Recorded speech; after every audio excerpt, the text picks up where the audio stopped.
नमस्कार दोस्तों, स्वागत है आपके अपने यूट्यूब चैनल गाइड सर में। आज हम आगामी सीटेट परीक्षा 2020 के लिए मैथ प्रैक्टिस सेट संख्या 2 लेके आए हैं। इसके पहले हमने मैथ प्रैक्टिस सेट संख्या 1 आपको हमने कुछ उसमें मिसलेनियस महत्वपूर्ण प्रश्नों को कराया था। आज भी हम कुछ ऐसे 10 मिसलेनियस महत्वपूर्ण प्रश्न लेके आए हैं जो आपके सामने है। चलिए शुरू करते हैं। पहला प्रश्न आपके सामने है जिसमें कहा गया है कि किसी आयत का क्षेत्रफल a सेंटीमीटर स्क्वायर है और इसकी लंबाई l सेंटीमीटर है। इसका परिमाप सेंटीमीटर में है।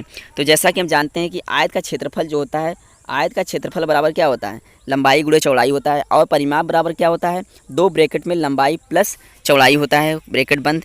आगे हमने इस प्रश्न को किया हुआ है, आप देख सकते हैं। इस प्रश्न में आयत का क्षेत्रफल बराबर क्या होता है, लंबाई गुणे चौड़ाई, यानी a बराबर l इंटू बी। इस प्रकार से आयत का परिमाप बराबर क्या होता है, 2 ब्रैकेट में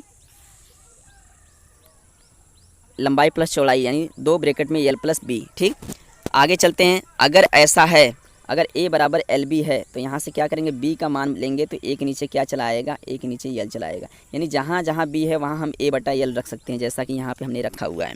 तो आयत का परिमाप बराबर 2 ब्रैकेट में l plus a by l होगा, ब्रैकेट बंद। अब 2 को क्या करेंगे, ब्रैकेट के अंदर ले जाएंगे। जब 2 को ब्रैकेट के अंदर ले जाएंगे तो क्या करेगा, ये 2l हो जाएगा। फिर 2a बाई l को गुणा करेगा तो 2a बाई l हो जाएगा। इस प्रकार से ये इसका उत्तर होगा। आगे चलते हैं प्रश्न संख्या 2 के लिए। एक कार 1 किलोमीटर की दूरी 30 किलोमीटर प्रति घंटा की चाल से और उसके बाद अगले किलोमीटर की दूरी 40 किलोमीटर प्रति घंटा की चाल से चलती है। तो 2 किलोमीटर के लिए कार की औसत चाल किलोमीटर प्रति घंटा है। तो जैसा कि हम लोग जानते हैं कि कोई अगर गाड़ी है, अगर वो d1 दूरी चल के स्पीड s1 कवर करे, फिर दूरी d2 चल के स्पीड s2 कवर करे, तो उसका जो एवरेज स्पीड होगा तो उसका ये फार्मूला होता है। ठीक, क्या फार्मूला होता है, औसत चाल बराबर 2b1 b2 बटा d1 प्लस b2। यानी हम कह सकते हैं कि 2 गुणे, यानी पहली चाल कितनी हमारी v1 है और दूसरी चाल कितनी है, v2 है। यानी कि पहली चाल और दूसरी चाल, और नीचे क्या हो जाएगा, दोनों चालों का योगफल, यानी कि v1 प्लस v2 हो जाएगा। तो इस प्रकार से हम कह सकते हैं कि पहली चाल कितनी है, 30 है, दूसरी चाल कितनी है, 40 है। तो दोनों चालों का योगफल यानी कि 30 प्लस 40। तो इसके बाद क्या देखेंगे कि अगर कोई संख्या कट रही है तो काटेंगे, यानी कि 0 ऊपर है, नीचे 0 है, कट गया। अब इसके अंश में ऊपर वाली संख्या का गुणा कर देंगे, यानी कि 240 बटा 7। इस प्रकार से ये हमें मिलेगा। अब क्या देखते हैं कि अगर ऐसा है तो हम भाग देंगे तो हमें क्या मिलेगा, 34 सही 2 बटा 7 किलोमीटर प्रति घंटा।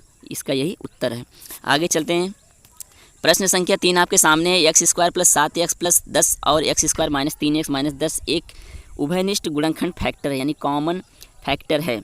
इसमें हम क्या देखते हैं कि अगर कोई गुणनखंड, शॉर्ट ट्रिक में देखते हैं, अगर प्लस प्लस है तो क्या लेके चलता है, माइनस माइनस लेके चलता है। अगर कोई गुणनखंड माइनस माइनस है तो वो चिन्ह क्या लेके चलेगा, प्लस माइनस लेके चलेगा। आगे हमने इस प्रश्न को किया हुआ है, जैसा कि आप देख सकते हैं कि x square plus 7x plus 10, x square का गुणांक लेते हैं 1, अंतिम वाली संख्या लेते हैं 10, दोनों का गुणा करते हैं, कितना आएगा 10। 10 को ऐसे 2 फैक्टर में तोड़िए कि गुणा करने पे 10 आए और जोड़ने पे 7 आए। ऐसे कौन 2 फैक्टर हैं, 5 और 2 हैं। जब 5 और 2 का गुणा करेंगे तो 10 होता है, और जब 5 और 2 को जोड़ते हैं तो 7 होता है। ठीक, तो जैसा कि यहाँ पे दिया गया है, हम जानते हैं कि अगर प्लस प्लस चलता है तो ये माइनस माइनस चलेगा, तो -5 -2, यानी x का जो मान होगा वो -5 और x का मान जो होगा वो -2। तो इसके जो हल होंगे वो x प्लस 5 होंगे, x प्लस 2 होंगे। दूसरे गुणनखंड के लिए चलते हैं, x square minus 3x minus 10। Same उसी तरह एक्स स्क्वायर का गुणांक लेते हैं 1, अंतिम वाली संख्या लेते हैं 10, दोनों का गुणा करते हैं 10। 10 को ऐसे 2 फैक्टर में तोड़िए कि गुणा करने पर 10 आए और घटाने पे 3 आए। तो ऐसे कौन 2 संख्या है, +5 और -2। जैसा हम लोग जानते हैं अगर माइनस माइनस है तो सिंबल क्या लेके चलेगा, प्लस माइनस। तो इस प्रकार से +5 -2 हल कौन से हैं, x बराबर 5 और x बराबर -2। इसका सोल्यूशन होगा x माइनस 5 और x प्लस 2। इस प्रकार से हम कह सकते हैं कि इन दोनों गुणनखंडों में जो कॉमन फैक्टर या कॉमन उभयनिष्ठ गुणनखंड निकल के आया वो x प्लस 2 होगा, अतः यही इसका उत्तर होगा। प्रश्न संख्या 4 आपके सामने है। आकृति में ABC एक त्रिभुज है, कोण ABD की माप होगा। तो कोण ABD की माप बताना है। जैसा कि इसके कुछ माप दिए हुए हैं, हम जानते हैं कि त्रिभुज के तीनों कोणों का योगफल कितना होता है, 180 डिग्री होता है। तो आगे इसी प्रश्न को हम किए हुए हैं। तो जैसा कि कोण A प्लस कोण B प्लस कोण D बराबर 180 डिग्री है, जिसके मान दिए हैं उसको रख लेते हैं।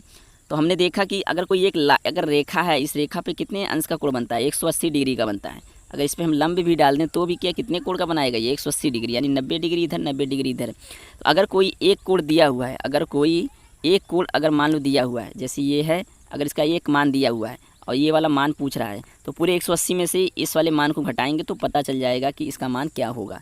तो सेम उसी तरह हमने यहाँ पे किया हुआ है।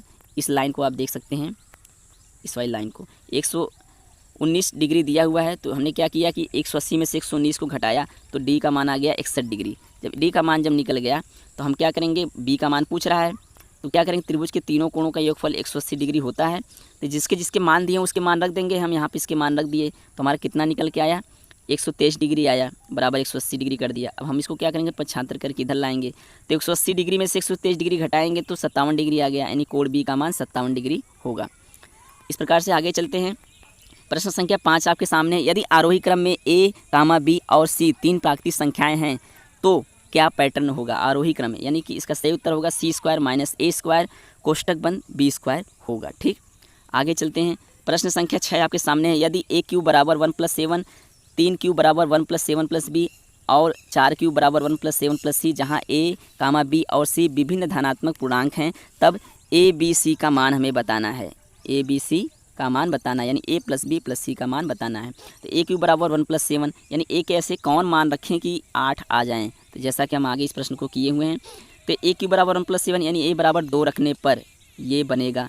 3³ बराबर 1 + 7 + b, 3 का क्यूब 27 बराबर 8 + b, यानी b का मान 19 आ गया। आगे चलते हैं। c का मान क्या है, 4³ बराबर 1 + 7 + c, यानी कि 4 का क्यूब करेंगे 64 बराबर 8 + c, तो c का मान कितना हो गया 56, b का मान हो गया 19 और a का मान हो गया 2। इस प्रकार से हम क्या करेंगे, a के मान, b के मान, c के मान को ला के यहाँ पे रखेंगे, तो जब तीनों के मान रखेंगे तो हमें उत्तर जो मिलेगा वो 77 यानी 77 इसका उत्तर होगा। प्रश्न संख्या 4 आपके सामने है। किसी बहुभुज के सभी अंतःकोणों का योगफल 1440 डिग्री है। इस बहुभुज की भुजाओं की संख्या है, यानी इसका जो फार्मूला होता है, बहुभुज के सभी अंतःकोणों का योगफल बराबर 2n-4 × 90 डिग्री होता है। क्या करेंगे, इसके मान दिए हुए हैं, यहाँ पर हमने रख दिया। तो 1440 बराबर 2n-4, इसका 0 0 से कैंसिल। अब क्या करेंगे, 144 के नीचे ले आएंगे किसको, 9 को। इसको काटा हमने, इसको काटा तो कितना आ गया 16 बराबर 2n-4। अब क्या करेंगे 16, 4 को 75 करेंगे, 4 को 75 करके इधर लाएंगे। ठीक, जैसा कि आगे हमने किया हुआ है। तो जैसे ही 75 करेंगे तो 16 में 4 जुड़ेगा 20 होगा। अब क्या करेगा, 20 से 2 भाग करेगा, यानी कितना आ गया 10, तो n बराबर 10। तो बहुभुज की भुजाओं की संख्या कितनी होगी, 10। आगे चलते हैं। प्रश्न संख्या 8 आपके सामने है। 20 वस्तुओं का क्रय मूल्य, 20 वस्तुओं का क्रय मूल्य जो होगा वो बराबर होगा x वस्तुओं के विक्रय मूल्य के।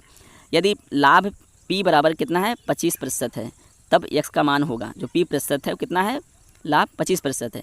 तो 20 CP बराबर XCP क्या करता है, CP x लेके चलेगा और SP क्या करेगा 20 लेके चलेगा, जैसा कि आगे हमने किया हुआ है। ये फार्मूला है इसका। ठीक, p प्रतिशत बराबर p/CP × 100, जहाँ p बराबर क्या होता है, p बराबर होता है SP - CP होता है। ठीक, तो उसमें हम क्या करेंगे, मान सबके ला के रख देंगे। यहाँ पे p प्रतिशत 25 दिया है, SP 20 दिया है, CP x दिया हुआ है, x दिया × 100। 25 के नीचे हमने 100 को लाया, काट दिया 1/4, तिरछा गुणा किया, x का गुणा 1 में होगा तो x होगा, 4 का गुणा 20 - x में होगा, तो 4 का गुणा जब 20 - x में होगा तो क्या होगा कि ये 4 20 से गुणा करेगा तो ये आएगा, 4 x से गुणा करेगा ये आ जाएगा। इस प्रकार से ये मिलेगा। तो क्या करेंगे, x को इसको 75 करके इधर लाएंगे तो x + 4x बराबर 80 हो गया। ये जोड़ेगा, x में 4x जोड़ेगा तो 5x बराबर 80 होगा, यानी कि 80 बटा क्या हो जाएगा 5। तो x 5 को जब 80 से काटेंगे तो क्या देगा, हमें 16 देगा, तो x का मान 16 आ गया।